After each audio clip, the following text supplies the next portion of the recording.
Shalom and welcome to another in our series of podcasts from Temple Beth Am, a dynamic center for conservative Judaism in Los Angeles. This is a recording of Rabbi Adam Kligfeld's weekly Rashi study class. Hello to anyone who's listening to this via the Temple Beth Am podcast. Chapter 7 of the book of Shemot. We're hanging out around verse 12. I think we read the verse, but not the Rashi on verse 12. Okay? So we go slowly through this material, but to remind you where we are, this is the first major encounter between Moshe and Aaron and Paro and Paro's other magicians, and we dealt with the question in verse 11 about whether or not there's a distinction between the Chachamim, the Mechashvim, and the Chartumim, or they're all kind of variations on the self. And then we have the showdown in verse 12, which we read last week, but the Rashi amplifies the significance of the verse.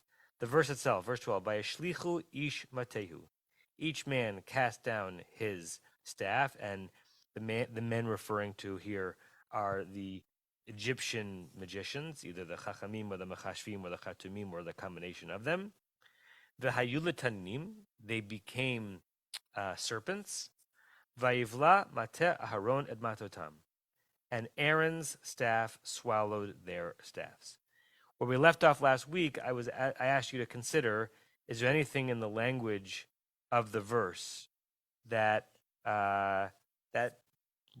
raises a question, or that you imagine Rashi might jump on as a way of aggrandizing the scene, aggrandizing the moment? Anyone either think about it during the week or pick up on it now? Barry, you need a microphone?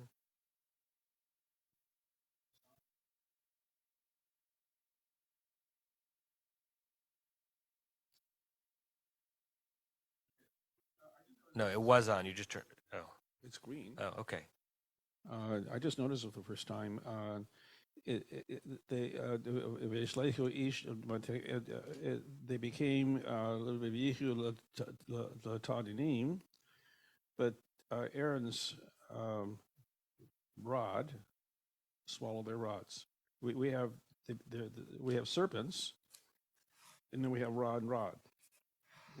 What's this changing back from serpents to rods? Right. That's exactly what Rashi is going to pick up on, right? That in verse 10, Aaron's staff becomes a serpent. In verse 11, Pharaoh called his magicians to do the same thing. In the first half of verse 12, they do it. They cast their rods and they become taninim. But the second half of verse 12, the thing doing the consuming and the thing being consumed is not a serpent, but rather a rod, right? So after the etnachta of verse 12, letaninim, something has happened, because it does not say vayivla tanin Aharon et taninam, that Aaron's staff converted into a serpent consumed their staves converted into a serpent, but rather that his staff did it. Right? Now, either that means something or it means nothing. The way we can understand it meaning nothing is that, yeah, it's his staff, which we know has now taken the shape of the serpent, consumed their staff. But to Rashi, it means something. So let's read. Any other questions or comments on that before we look at the Rashi? Rick? It just goes along with that old Yankee saying that the A-rod is stronger than all the other rods. Ah, very nice. Very nice. I'm not even sure what to do with that. I'll just leave it. Okay, so let's look at the Rashi. Carol, do you want to read the Rashi on verse 12? Let's give Carol a microphone. Vayivla mate Aharon me'achar shechazar v'na'aseh mate v'la et kulan. After it returned to being a stick, a rod, it swallowed them. Right. So the full words of Rashi's commentary is basically what Barry said, Baruch Shekivanta Barry, The question is, why is Rashi saying what he's saying, right? What is the significance of Rashi emphasizing, hey, reader, I wanted you to realize that these were not serpents in this moment, these were back to being rods. Norm and Rachel? If we were imagining this as a movie scene, it's much easier to imagine that Aaron's serpent, which presumably has some mobility, can go over to the other serpents and swallow them. Yes. It's very hard to imagine filming a staff or rod swallowing anything, let alone other staffs. Yeah. I actually don't remember how Cecil B. DeMille did this particular scene, but that's exactly, I think, what Rashi's getting at. Rachel, you're going to say something similar? Yes, I was. Just there's a magical element to a rod swallowing an animal of any kind. Yeah. Rods don't swallow. It's not something inanimate objects do. Right. So I think you're right. I think Rashi, without saying it, I think what Rashi's saying is this is a double miracle. However miraculous or powerful you thought this was, it was more than that. You know, you've already recovered from the fact that you've seen Aaron turn a staff into a snake. That's amazing. Once it's a snake, you can imagine, well, what do snakes do? They eat things. Fine. But he turned that snake back into a staff, and then as a re-inanimated staff, that's when it does an animate thing. It doesn't do the animate thing as an animate snake. It does the animate thing when it's back as a staff. Joel's not convinced. I just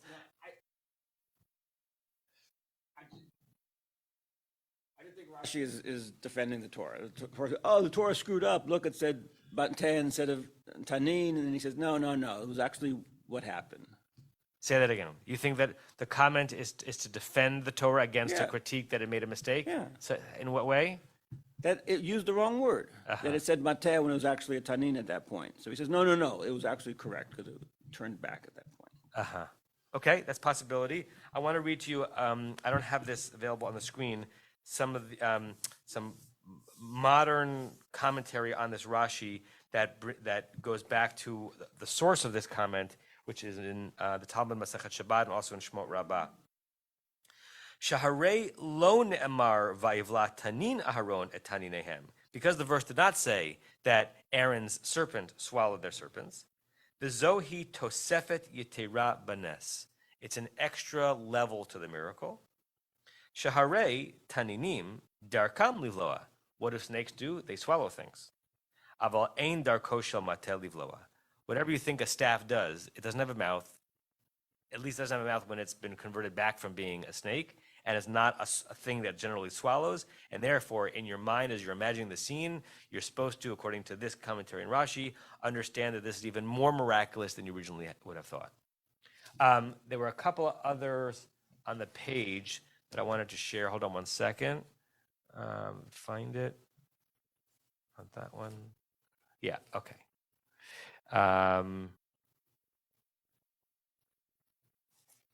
Everyone can see? Okay. So, Sforno is focusing not on the fact that the second half of the verse mentions staff but not snake, but focusing on the lamed of litaninim. When Pharaoh's magicians threw down their staffs and the verse says vayu litaninim, we translate it as they became serpents. And Sforno says vayu litaninim. I want to show the original. Yiru sheha'el. No, where am I? Al tavnit utmunat taninim. They had the form and the appearance of taninim, avalo betnuatam, but not the movement. Meaning, Aaron actually turned his staff into a serpent, but the magicians turned them into sticks that look like serpents, right? Not actually turning them into a snake. And I think Rashbam says something similar. I couldn't find it on the Sefaria. Hold on.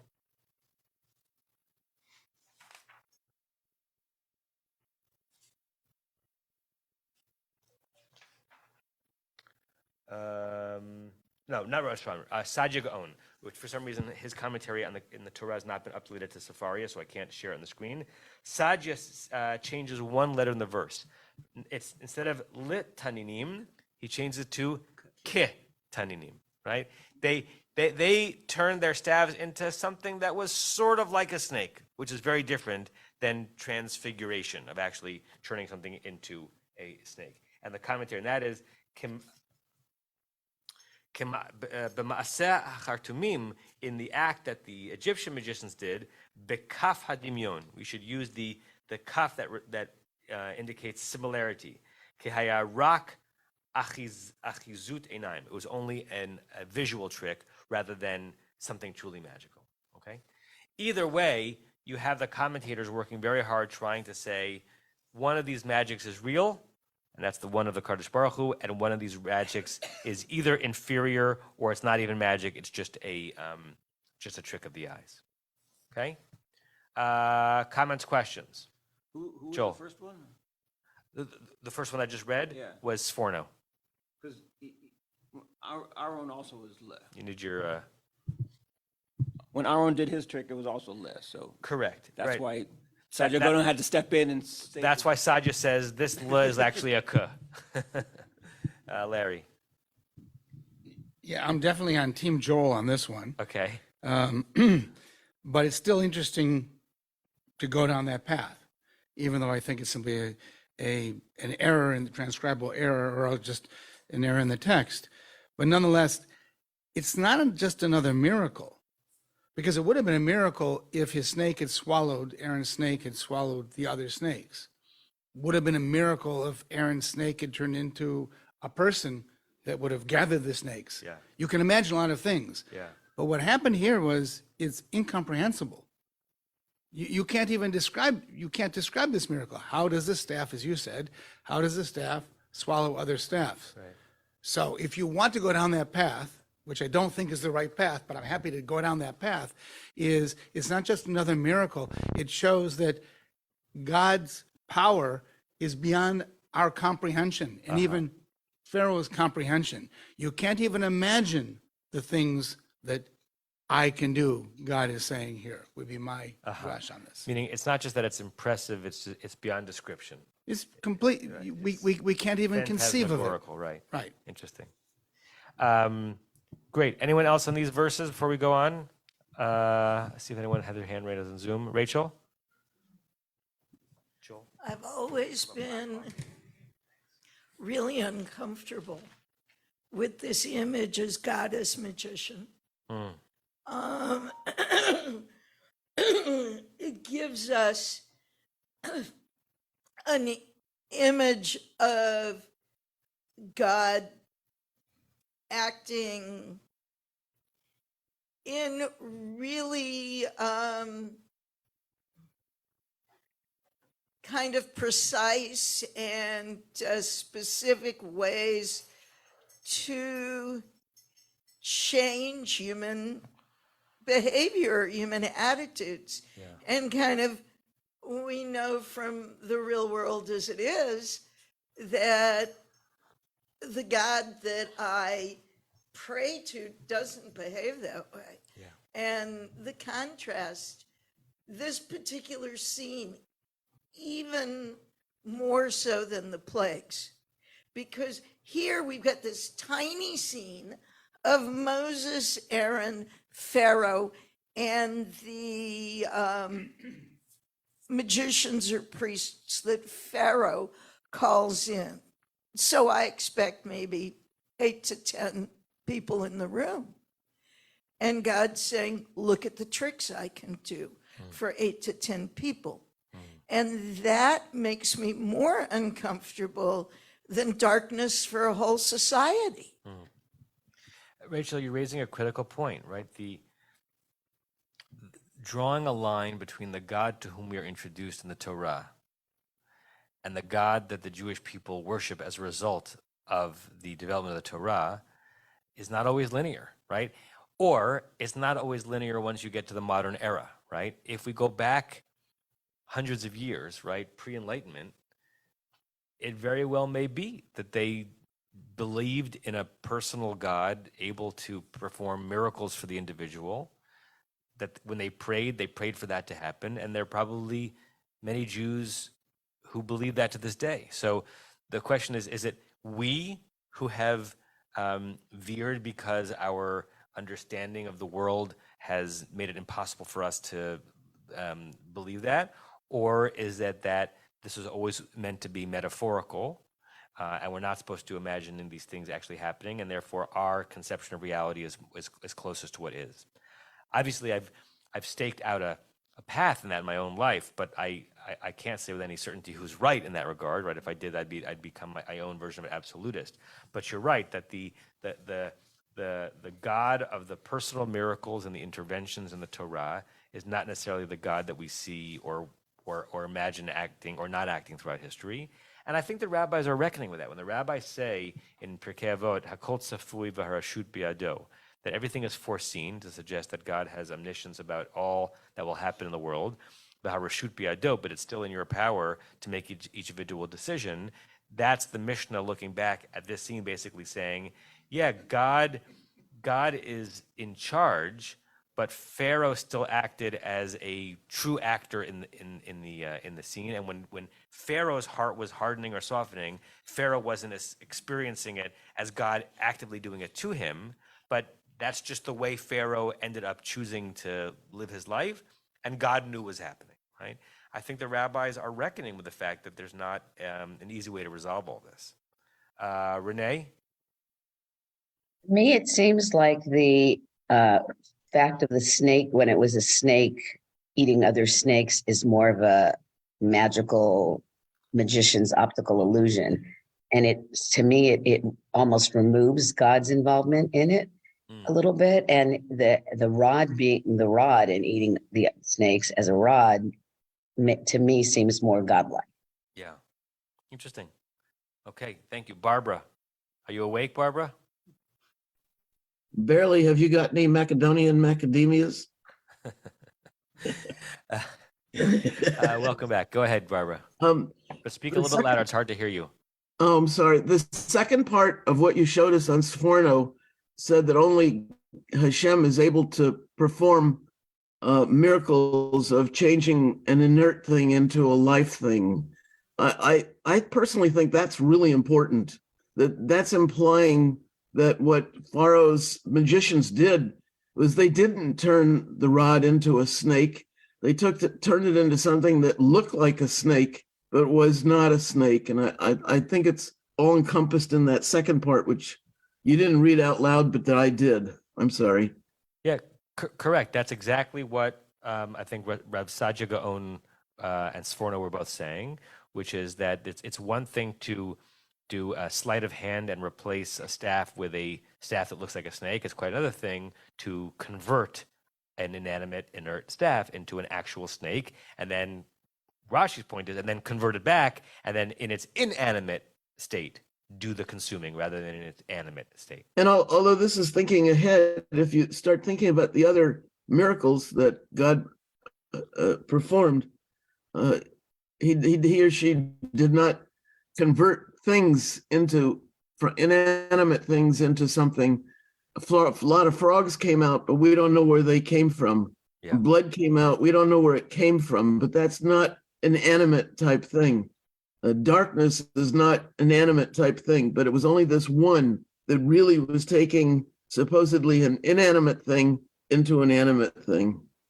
There's a commentary on darkness. I don't remember if it's Rashi or only Rashi or others that talked about what was supernatural about it, because there are eclipses and sometimes they're really dark days, and on the verse Vayamesh Choshech, because that's the Hebrew on the fact that darkness became in the country, they read it as this was not just darkness as the absence of light, but a darkness that was palpable, like that you could experience as if, because the verb is vayamesh from the root mamash, which means something real, something substantive, and we'll see it when we get there.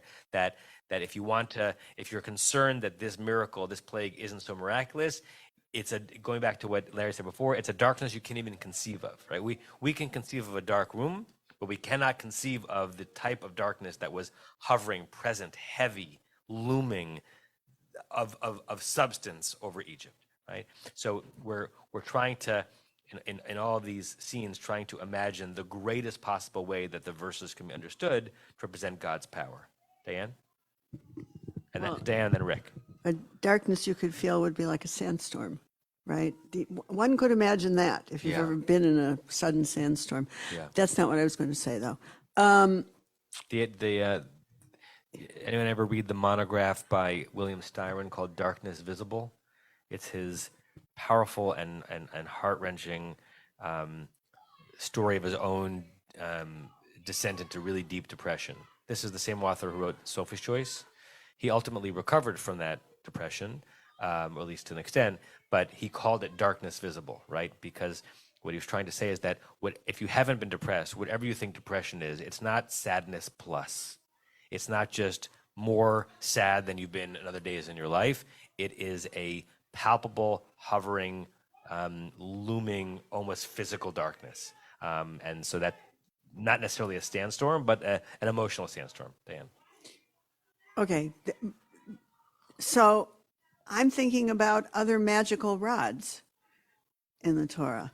So you've got the rod. I don't know where this is going, but you've got the rod that Moshe uses to strike the rock, which is imbued with some kind of power. There's another case, and I don't remember exactly how the story went, about a rod that flowers.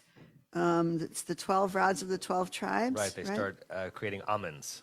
Right. So Almond buds. I don't know where all of that goes, but I mean, there are other precedents of magical rods. Yeah, or this is the precedent of the others, correct. Yeah, and it's the instrument through which God helps human beings create these supernatural realities on the ground. Rick. Hi, Shira. Hi. To me, the new bathrooms look exactly like they did before. Good. I'm glad they're appreciative of it.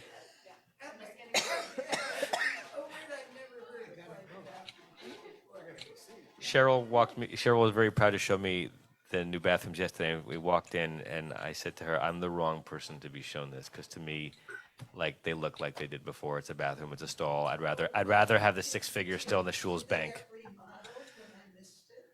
Yeah, the upper and this floor level bathrooms have been remodeled, and we're about to start the lower one. Yeah, and the upper one, the ones on the upper floor, they've been turned into at least one, if not two. I forgot.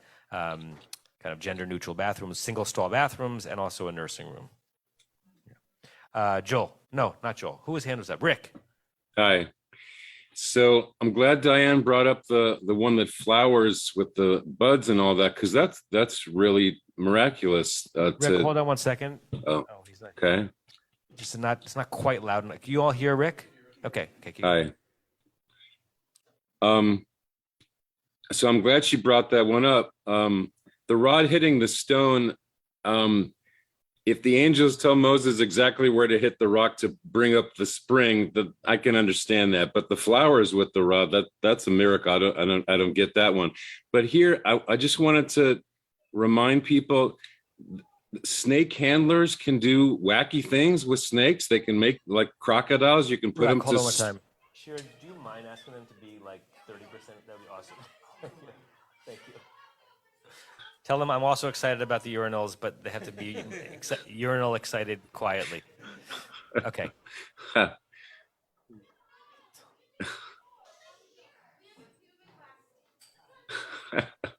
Okay.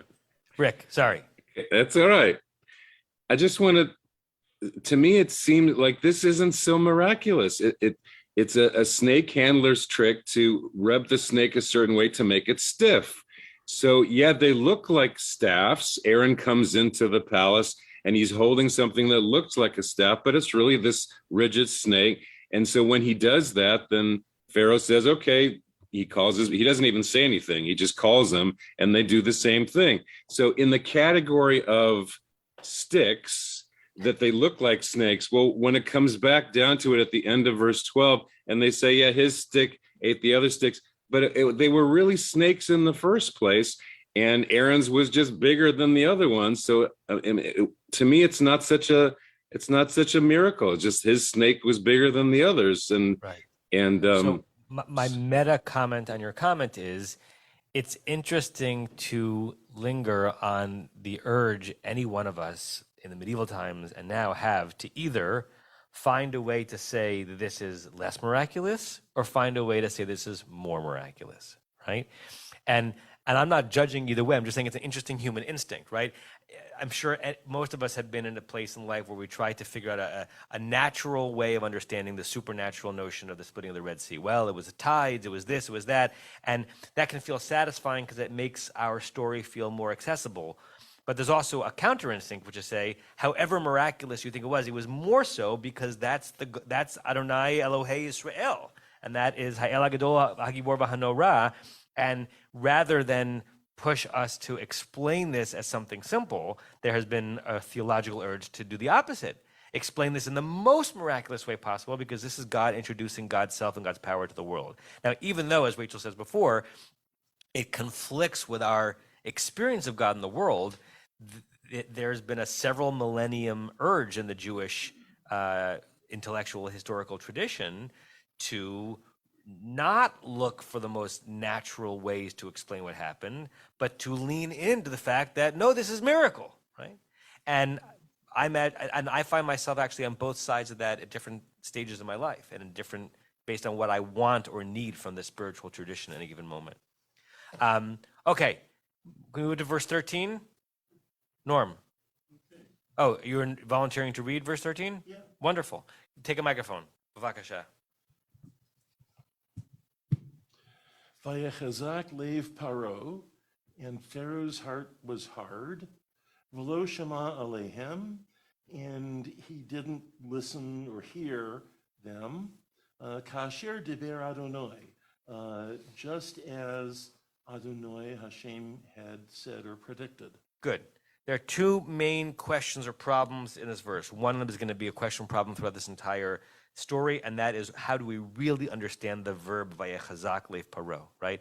Is something happening to it? Is it describing it as it is? Is it saying that Pharaoh's heart was hard or was hardened? Rashi is going to say something about that on the next verse, not this verse, but that's going to be, we always have a translation problem because words do not mean what they meant, and it's hard to convert them into one word, but there's also a sense that, I don't know how to say this well, that there's a category of Hebrew verbs called stative verbs where they are conjugated in a verbal form, but they're understood to be about an ongoing state that something is in rather than an individual action. For instance, in Hebrew, ani yashen, the verb to sleep in Hebrew is considered a stative verb. I remember being able to describe this better once before. It's not saying, when you say ani yashen in Hebrew, you're not saying as a verb, I am doing the sleeping thing, but I'm describing myself, which I guess you can't do if you're sleeping, as sleeping. Hu yashen, and the grammar does not mean he is engaged in a sleeping activity, but rather it's almost like he is asleep, right? And chazak is also a stative verb. So it's hard to actually figure out what the main information we are being communicated when it says vayechazak lev paro. The subject is his heart, and is it suggesting that something is happening to it in this moment, or just a description of the state of his heart at all times? Hold that question. The second question, and I see that Ilan's hand is up as well, is the parenthetical clause after the etnachta, kasher diber Adonai. What's the antecedent? Right? We understand something that the Pharaoh's heart was strengthened, and he didn't listen to them. And then, as God said, there are several possibilities as to what the as God said could be referring to. What might they be? Anyone? Joel? I don't understand. You think it's obvious? Yeah, God said that he's going to harden his heart and he's not going to listen to you. And that's what he did. I don't understand what the issue is. So to you, it's obvious that the kasher diber Adonai is suggesting that God predicted that he's going to have a hardened heart, and this is suggesting that that's exactly what happened. Yeah. Okay? Larry?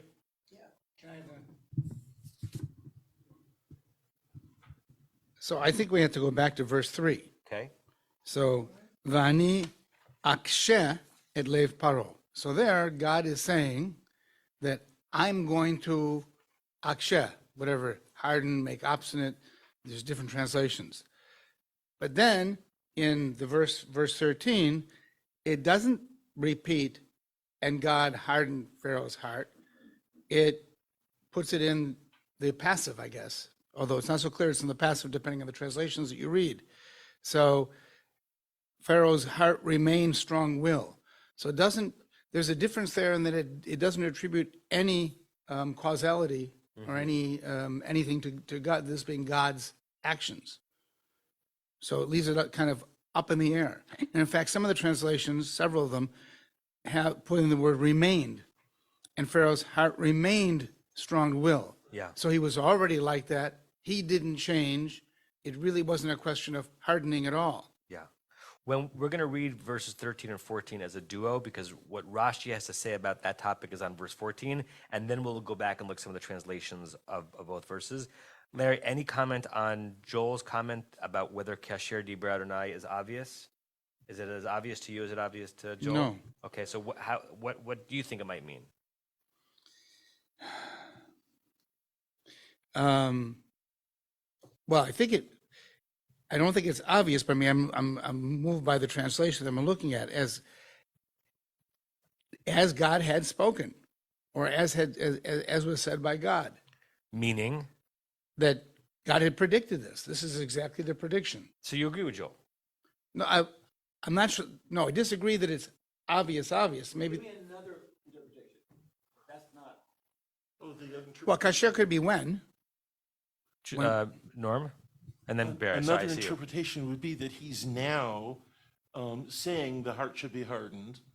And so that's why it says that. But I don't think that's the best interpretation, because we have several places, if I'm not mistaken, over the next few chapters in which it's explicit God hardens Pharaoh's heart.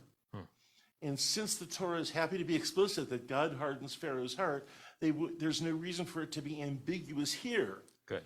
In this case, Pharaoh's heart was hard. It stays hard. God allows it to stay hard, but he doesn't make it become hard. It's hard on Pharaoh's own. Okay, Barry, and then I'll share with you what I think could be other possible understandings of it. Even though I think you're right, Joel, that that's the most logical way to understand it, but I'm not sure it's the only way to understand it. Barry? Turn the microphone to you, yeah. The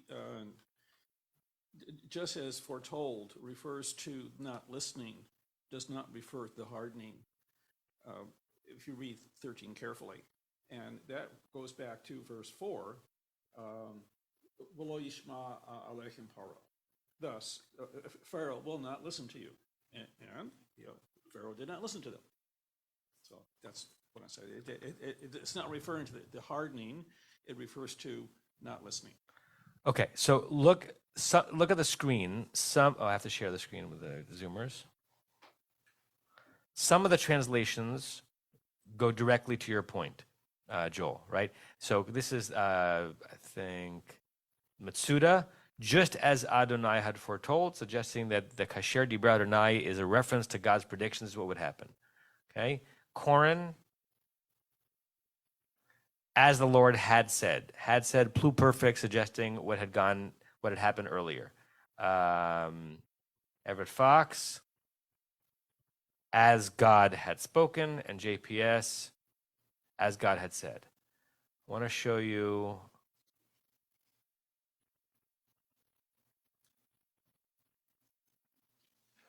Similar. This is that new translation that we've been looking at recently.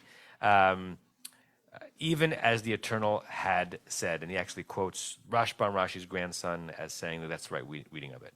I think the two other possible ways of understanding Kasher Dibra Adonai, one is the way that Norm said that it's possible he doesn't think it's the right one, which is that as God said and made happen in that moment, as opposed to as God had predicted. The other way is V'lo shama alehem Kasher Dibra Adonai, that he, Pharaoh, did not listen to them. Listen to them what?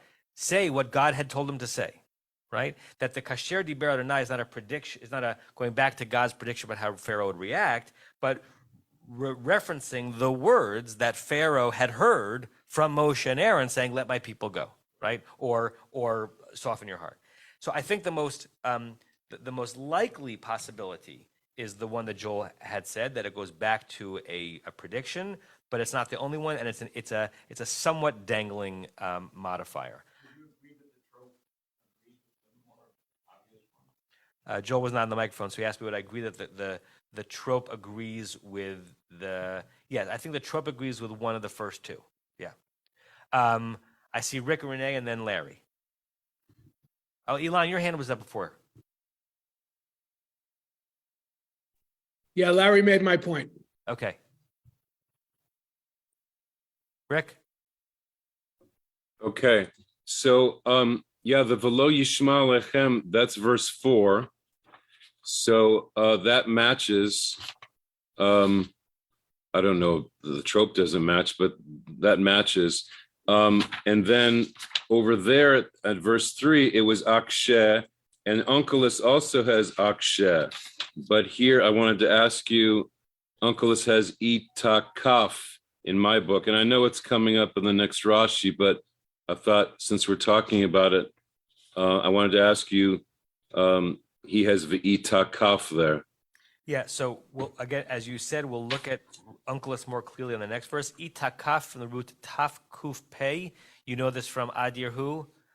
Takifu yivnei beit abakarav. Takif means strong, or it's a nice Aramaic translation of chazak, right? Something about strong or hard or tough. When we say that God is takif, God is mighty and unmovable. Yeah. Renee and then Larry. I'm just struck by the dichotomy of, in my book, it refers to kasha as hardened, but Everett Fox refers to it more as not as a physical hardening so much as a emotional quality of stubbornness.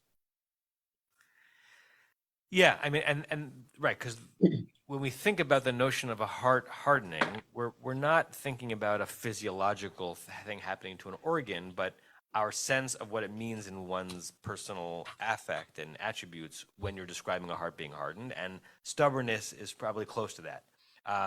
So we'll get to that in a second. Larry and then Rachel. Well, you, Rabbi Kligfeld, and Aryeh Kaplan both surprised me. I mean, maybe making something out of nothing. Okay. Because you use 3 times the word predicted, and that's exactly the term that Aryeh Kaplan made. Really, does God predict? To me, a prediction involves some stochastic nature, some probabilistic nature. It's not a certainty. God doesn't predict. God foretells. God says, this is what's going to happen. Yeah. And that's what happens. A prediction is, I predict the Yankees are going to lose today. That's a prediction. Just wrong. Right. That's just wrong, you might say, but nonetheless, we don't know. So how is it possible that God was predicting what Pharaoh would do? How is it God didn't know? And I'm not going to go on, but that's kind of this issue about free will and inclination and Yetzer Hara and all this other stuff that Joel and I are going to talk about on Shavuot. So you can all come at 2:30 in the morning, Tikkun Leil Shavuot, and hear about it. Yeah, I was using the word predict sloppily. So you're right. When I said predict, I probably meant foretold. I don't think Aryeh Kaplan was being sloppy. He intended that. Predict as a likelihood. Yeah. Well, I guess my question to you is this is now a question on English, not a question on Rashi. Is your use of the word predict always, does it always have to be as precise as that and definitely not mean foretell? Because I know that just colloquially, I probably use the word predict without thinking about that qualifier. I'm not saying you're wrong, but for me, when I say predict, there's a random element involved. Larry just said to me, I'm not saying that you're wrong, but you're wrong. Rachel and then Elon. Okay. I'm ignorant of certain connotations of Hebrew words, of many Hebrew words. And akesha or akasheh as hardened, translated as hardened in verse 3. And then in verse 12, the much more familiar hazak. And, hazak v'net hazek. We strengthen ourselves. And I guess because we say hazak v'net hazek, to me, that's like a a positive movement. And I'm wondering just about the contrast in the connotations of those two verbs, both translated as harden. Yeah. Now, when we use hazak in a liturgical way, It's a it good thing. usually It's a good means thing. strengthen. It's Yeah. a good thing. Yeah. Strengthen our resolve to learn Torah or to pray or to be in relationship with God. But it's strengthened in a positive way. And here the connotation is very different.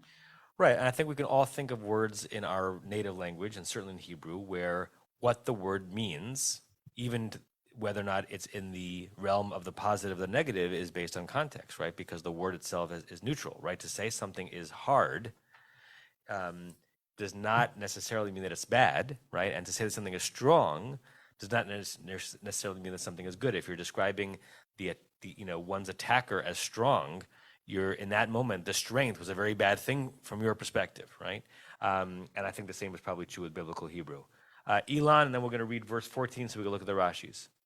So I want to go back to the concept of predict. As a lifelong gambler, predict always involves some chance of probability.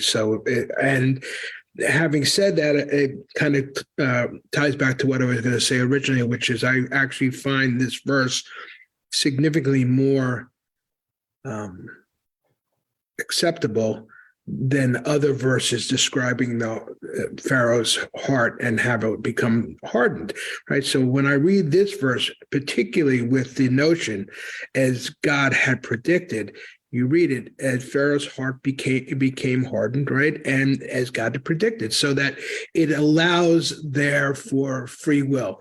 Pharaoh's heart became hardened through no divine intervention.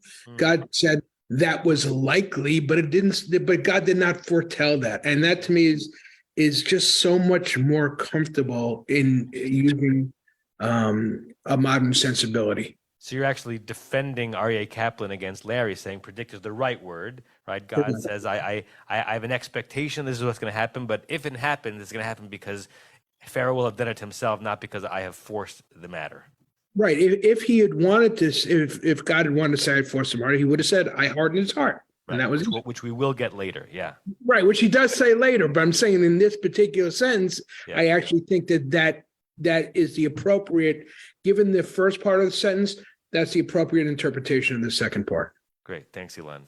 Norm, and then Joel.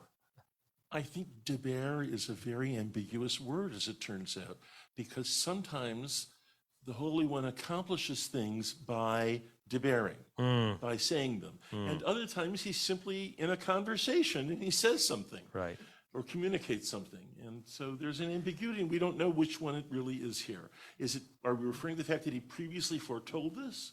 Or are we referring to the fact that he said something now? And it happened. Yeah.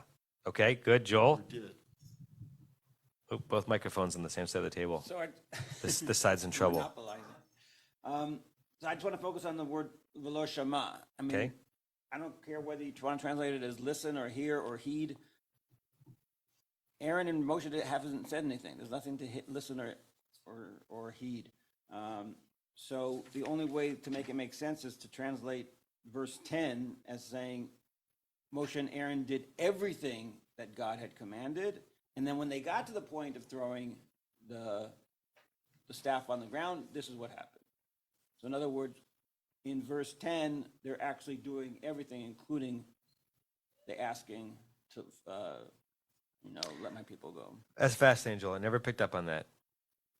You're right. There in this mini scene, there hasn't been a "let my people go" request. Right. There's just been a show of magic. And so, what does it mean for Pharaoh? What is Pharaoh not heeding? It's fascinating. Thank you for that.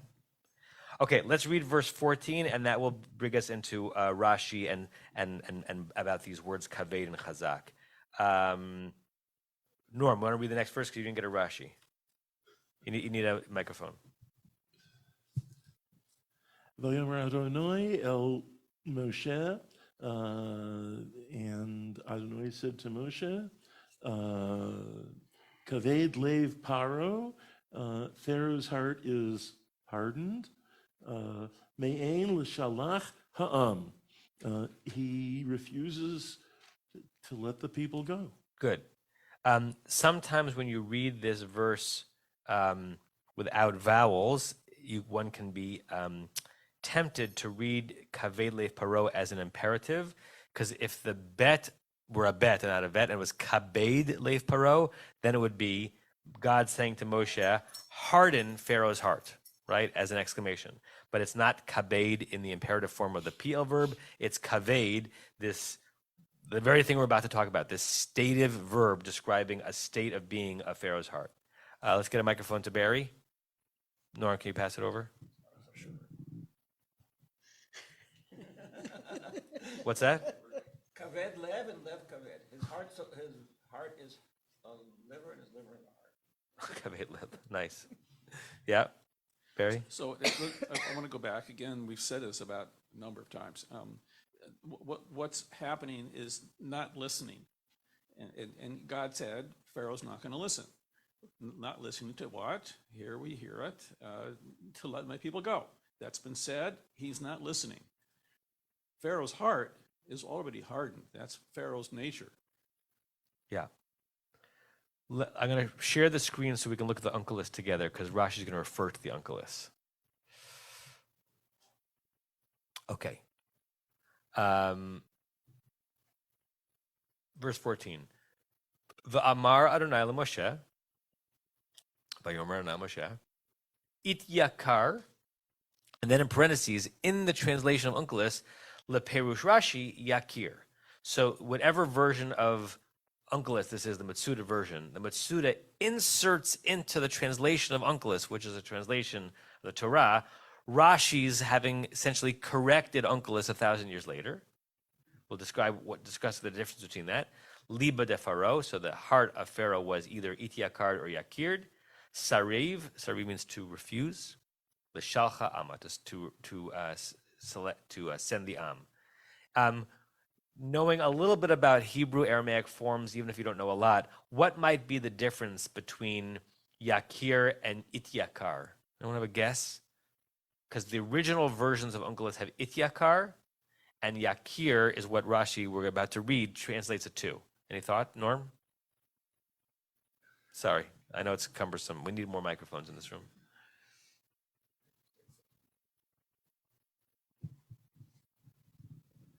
I think that one is the heart has become hard, and the other one is that the heart is hard. And which is which?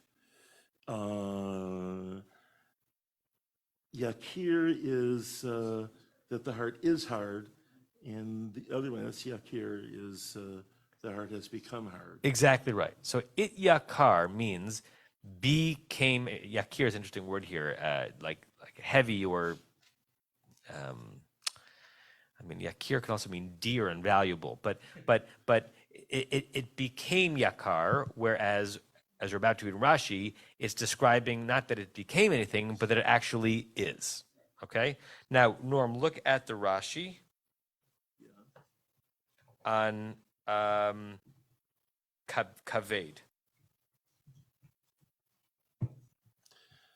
Kaved. Targumo, yakir velo es yakar. Mipnei shehu So just translate that. What does that mean when Rashi says that? We should read, just a minute, in the Targum, we should read, we should have yakir rather than, and not es yakir. Right. It's very terse here, because you could read Rashi saying Targumo yakir velo et yakar as if he's saying the accepted Targum that he has is yakir. He's not saying that. He's making a correction. We should translate it as yakir and not, as our dear friend Uncle has translated it as it yakar. And Rashi is so influential that Unkel's translation from 1,000 years before is now, at least in our edition on Sefaria, corrected al pi Rashi. Why? Mipnei shehu sham davar kamo ki kavad mimcha hadavar. Okay. So what's the mipnei? Mipnei shehu shem davar. What does that mean? Because it's an adjective? Right. Rashi uses language. We would use the word shem davar to refer to a noun, but Rashi actually refers it to an adjective because what does an adjective modify? A noun. Meaning he says this is about a nounal thing, not a verbal thing, right? Not something happening to a noun, but the very state of the noun. And he connects it to verse 18:18. Let's put up on the screen. I have it here.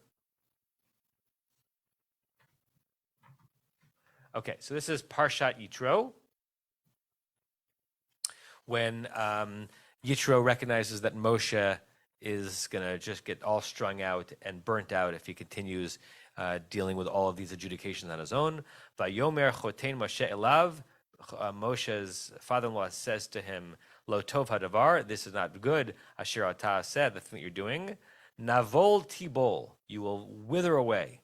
That verb navol is used to describe the alehu lo yibol in Psalm 1, that a tree planted on verdant springs will be so fruitful that its leaves will never wither. Right? So this is, you will verily wither. Gam ata gam ha'am hazeh, you and the people, asher imcha, that are with you, ki chaved mimcha hadavar. The thing that you're trying to do is chaved. In this verse, it's obvious, Rashi says, nothing's happening in the verse. It's describing a thing. It's not saying that the thing has become hardened. It's just describing that this is a hard thing. This is impossible. No one can do this on the level that you're doing it. Lo tuchal asohu lebadecha. You can't do it alone. So Rashi says, since kaved there in verse 18 of chapter 18 is describing the state of being of something that's non-changing, so too it should mean that here. I forgot to check how Unkelus translates this. Hold on a second. Yakir? Let's take a look. I believe you will. Let's take a look. Yeah, Yakir minach pitgama. The thing is a hard thing. So Rashi would say to Unkelus, you translated 18:18 correctly, but for some reason you translated our verse as ityakar, suggesting that something is happening in the moment. How did you translate ityakar again? Became hard or severe or heavy. Now, the question on the question, why is it so significant to Rashi? Like, what is different about the verse to suggest that here we're learning, God is telling Moshe something happened to his heart or that his heart is a particular way?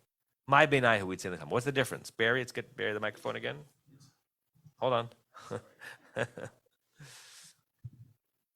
It's not causative. It's not a verbal thing. So the hardening is not causative. It's his nature. He already is this way. Right. It's not causative either because of God's intervention in the moment. It's also not based on this particular moment. It's not that because Pharaoh saw his serpents being consumed by Moshe's serpents, that all of a sudden he had a hardened heart, but simply God is telling Moshe and Aaron, this is the way this man is. Kaved lev paro. Right? His heart is this way. Larry, is you going to say something? Diane?